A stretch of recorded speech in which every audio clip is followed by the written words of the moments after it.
O Fed é conhecido no mundo inteiro como a grande impressora de dólares que não para, né? Gerando todos os problemas que nós temos ao redor do mundo. Mas o que eu quero falar aqui hoje é um pouco da discussão que teve depois de um vídeo do Mike Maloney, que é uma das pessoas que eu mais respeito no ramo de macroeconomia, mas que é bastante voltado para o ouro, né? Ele trabalha com isso, sobre o fato do Fed ter falido em 2022, apesar de toda a impressão de dinheiro que o Fed faz. Isso seria praticamente impossível. Se você imprime dinheiro, como é que você consegue falir, né? E por que o Fed, na verdade, mesmo falido, continua ativo até hoje? Então eu quero explicar isso, porque cria bastante confusão. Esse assunto é bem mais complexo do que eu poderia passar em 10 minutos, então me desculpe que eu vou tentar simplificar bastante para que você entenda. Então, o Fed, primeiro a gente precisa entender que o Fed é diferente do Tesouro Americano. Então, são duas entidades separadas. Apesar de elas andarem em conjunto e estarem alinhadas muitas vezes, elas são entidades completamente separadas. Então, o Fed ele é responsável pela política monetária nos Estados Unidos. Quando a gente fala de taxa de juros, né, ele envolve muitas nossas discussões aqui no podcast. O Tesouro Americano ele é voltado principalmente para a arrecadação de impostos e do custeio da máquina pública, certo? Então, e é ele também que emite os títulos da dívida pública. Então, os títulos são emitidos pelo Tesouro, mas a política monetária, ou seja, o dinheiro, inclusive as notas físicas de dólares, você vai ver que elas são chamadas de Federal Reserve Notes, ou seja, elas são notes, elas são reservas, né, do Fed. Agora, como que funciona a mecânica dessa tal impressão de dinheiro? Então, para você entender tudo isso e como que o Fed consegue quebrar mesmo assim, para você entender tudo isso, o Fed ele tem uma triangulação onde de um lado você tem o Tesouro e do outro lado você tem os bancos americanos, né? E a economia real, é o que eu sempre chamo aqui, né? Nós, pessoas comuns como eu e você, depois dos bancos. Então você precisa entender tudo isso, certo? Digamos que tem essas quatro partes. Você tem o Tesouro, você tem o Fed, você tem os bancos comerciais e tem nós, pobres mortais, no final da linha.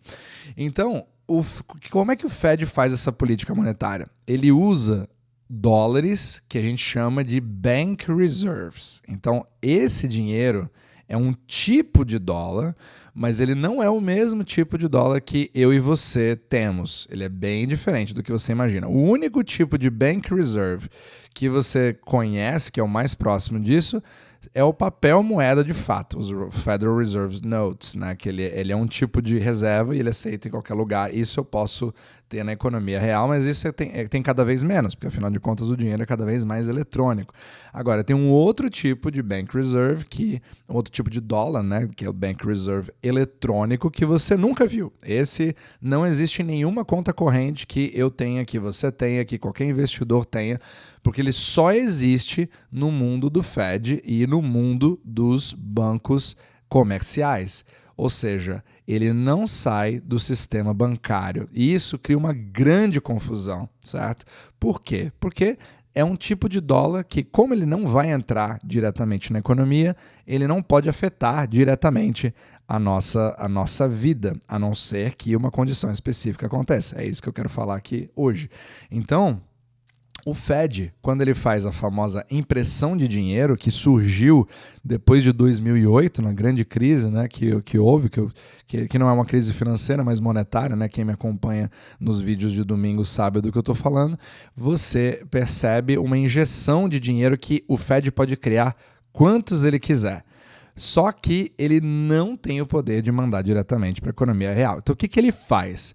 Ele faz um movimento de troca. Ele compra, bancos, por exemplo, têm no seu balanço bonds da dívida pública americana, certo? E aí os bancos podem fazer uma troca com o Fed, onde o Fed injeta esses dólares de mentirinha, né, esses reserves no sistema bancário, nos bancos em si, e compra os bonds desses desses bancos, certo? É uma troca. Então, se $1 milhão vão para um banco, $1 milhão num valor em bonds vai para o Fed. Então, os bancos não expandem a partir disso, mesmo que o Fed coloque dinheiro nesses bancos, porque o Fed tirou do outro lado aqueles bonds para manter os balanços intactos. Então, a gente chama isso de asset swap. Você troca um pelo outro. Isso não é imprimir dinheiro, isso não aumenta a quantidade de dólares na economia, mesmo que o Fed imprima muitos deles,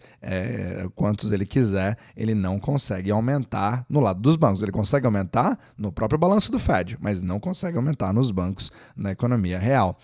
A ideia de você fazer isso é você injetar liquidez para que os bancos se sintam mais seguros para expandir crédito em cima disso. Então, os bancos, eles a partir dali vão tomar a decisão se faz sentido para eles ou não emprestarem na economia real.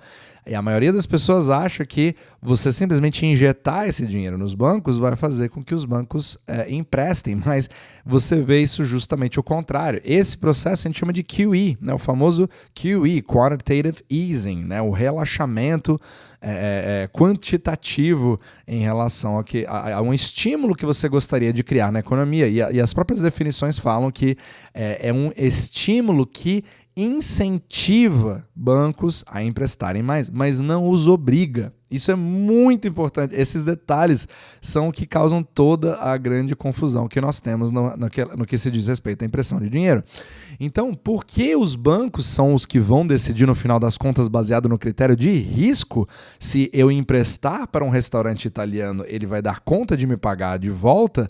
É aí sim que, diante dessa decisão, se eu tiver a decisão de fazer esse empréstimo, aí sim a impressão de dinheiro começa. Então, é um se bem grande, porque ele é condicional. O Fed em si não consegue fazer a impressão e injetar diretamente se não houver essa segunda etapa, dependendo 100% de todos os bancos, ok?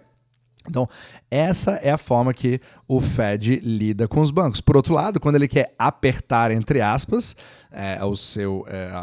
as condições monetárias, ele faz o contrário. Ele vende os bonds que ele tem e pega de volta os reserves que ele colocou nos bancos, fazendo com que você tenha mais bonds e fazendo com que os juros acabem subindo, porque o valor dos bonds cai. Quanto mais bonds você tem, né, maior é o juro que ele paga, menor é o preço dele, é sempre inversamente proporcional.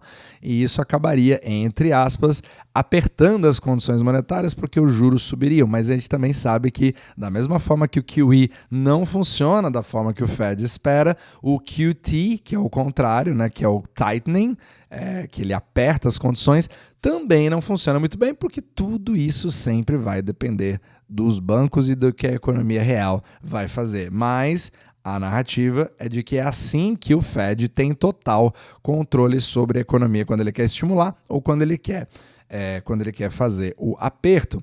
Agora, o Fed também tem um bate-bola com o Tesouro, porque afinal de contas o Fed também é uma empresa privada, certo? E paga dividendos, inclusive, né, de 6%. Tem toda uma teoria da conspiração em relação a isso, mas não dá tempo de entrar nisso aqui agora. Aí o Fed, como ele tem bonds também no seu balanço, ele recebe dos juros do Tesouro. Afinal de contas, é um investimento que vai dar lucro, mas ele também tem custo, baseado nos juros que ele paga para os bancos americanos. E, obviamente, você tem, como toda empresa, a sua receita e os seus custos. Se essa receita for maior do que os seus custos, você tem um lucro. Se essa receita for menor, você tem um prejuízo. Então, normalmente, o Fed tem lucro. Ele recebe mais juros do Tesouro, só que o Fed não é uma empresa voltada para o lucro em si. O Fed, ele tem como premissa você manter o sistema funcionando. Isso não quer dizer que eu defendo o Fed, só estou descrevendo a logística de como as coisas funcionam. E aí o Fed, ele vai pegar qualquer lucro acima, né, o lucro que ele for gerado, e vai jogar isso para o Tesouro. para todo o excesso, né, baseado nos custos que ele tem, ele se custeia, ele precisa se custear, só que o excedente vai para o Tesouro. Isso é uma forma do Tesouro arrecadar dinheiro sem precisar aumentar os impostos, né? É uma das receitas que o governo americano tem, além dos próprios impostos. Só que, desde 2022, os juros que o Fed colocou, lembrando, né, quem conhece aqui no podcast, sabe da subida mais rápida de juros que já foi feita na história, que foi para os 5,5%, que agora está caindo, né? O primeiro corte de juros foi feito.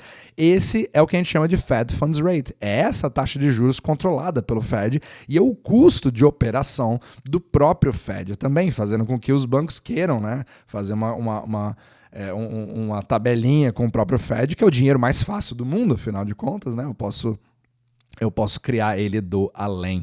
Mas, lembrando, mesmo criando ele do além, mesmo sendo impossível o Fed não honrar esses juros que ele tem que pagar aos bancos, porque ele pode criar quantos bank reserves ele quiser, os bancos continuam tendo o critério de decidir se eles vão emprestar ou não. E mesmo com todo esse sistema, os bancos simplesmente preferem a sobrevivência e não preferem arriscar o seu balanço com pessoas como eu, com pessoas como você, que estão tentando crescer empresas, né? Contratar pessoas, comprar maquinários, expandir a economia, que deveria ser a função dos bancos comerciais. Eles preferem muito mais a sobrevivência, principalmente no juro alto. Percebe? Isso faz todo mundo grudar ali no Fed e também no governo americano, usando os bonds do governo americano como colateral para pegar empréstimos e os altos juros pagos pelo Fed para permitir a segurança e liquidez, tendo um certo retorno no meio do caminho. E isso não é somente os bancos americanos. O mundo inteiro faz a mesma coisa, outros países fazem a mesma coisa,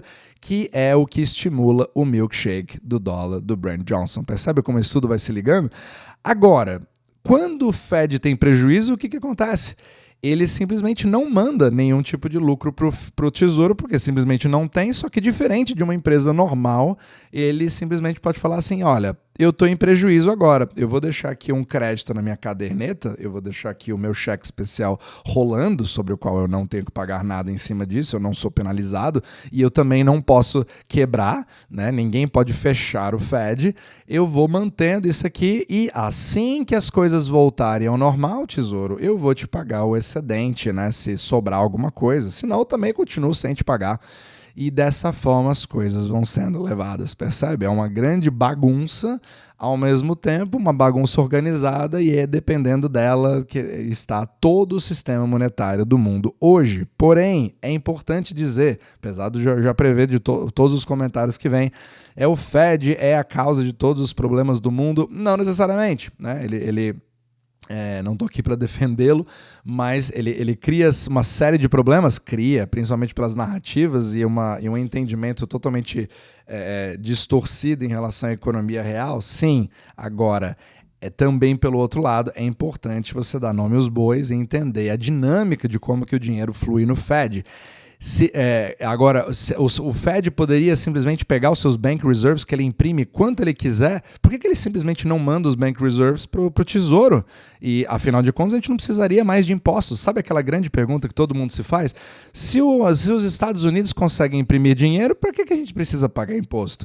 É justamente pela incapacidade que o Fed tem, ele é proibido de simplesmente transferir os bank reserves que ele mesmo cria para o Tesouro, senão seria a coisa mais fácil do mundo e a inflação que você acha que você está preocupado hoje seria simplesmente zero em relação à inflação real que seria se o Fed de fato pegasse todos os seus bank reserves e injetasse pagando para o Tesouro, fazendo todos os gastos governamentais, comprando a própria dívida americana, né? Então imagina, você teria um governo comprando a sua própria dívida, então você imprime o seu dinheiro, imprime dívida, compra a dívida com seu próprio dinheiro, gasta cada vez mais, imprime mais dívida, imprime mais dinheiro. E é assim que a maioria das pessoas pensa que funciona o relacionamento entre o Fed e o Tesouro. Na verdade, você acha que o Fed e o Tesouro são a mesma coisa e chama isso tudo de Estados Unidos. Então os Estados Unidos imprimem dólar, eles que estão injetando tudo ao redor do mundo, eles que são todos os problemas, e aí vai. E a quantidade de confusões